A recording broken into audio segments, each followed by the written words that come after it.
High, good morning. তো এখন প্রায় ৬টা মতন বাজে। তো আমি ঘুম থেকে উঠে গিয়েছি।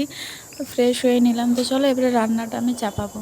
তো অলরেডি আমি ভাত বসিয়ে দিয়েছি আর ওইদিকে প্রেশার কুকারে ডাল বসিয়েছি। তো এত হাওয়া চলছে না, প্রচুর ঠান্ডা। তো চলো আস্তে আস্তে রান্নাগুলো করি, কি করব, করতে তো হবেই। তো এদিকে আমি একটা ভাজি করব, তো সেই জন্যই ফুলকপি, গাজর আর আলু নিয়ে নিলাম। এটা ভেজে দেবো। ফুলকপিটা এসে রবিবারেই আনা হয়েছে, তো কেমন হয়ে গিয়েছে। তো একটা ভাজি করে দেবো, আর ডাল, ব্যাস, আর কিছু করব না। তো চলো এগুলো আমি কাটাকুটি করে নিই। এখানে দেখো কাটা হয়ে গিয়েছে, আর এদিকে কড়াই চাপিয়ে দিয়েছি, আর ভাতটাও হয়ে গিয়েছিল, আর ডালটাও হয়ে গিয়েছে। তো আগে ভাজিটা করে নেব, তারপরে ডালটাও এই সাতলে দেবো। তো চলো এদিকে দেখো ভাত ভাজি সবই কমপ্লিট, ডাল চাপিয়ে দিয়েছি, আর এদিকে চায়ও করে নিলাম। কিন্তু একটু বড়টাও করতে হবে, কারণ জলখাবারটাও তো খেয়ে যায়। তো এদিকে দেখো আটা মেখে আমি করে দেবো, ওকেই প্রথম করে দেবো আমি চাটনি।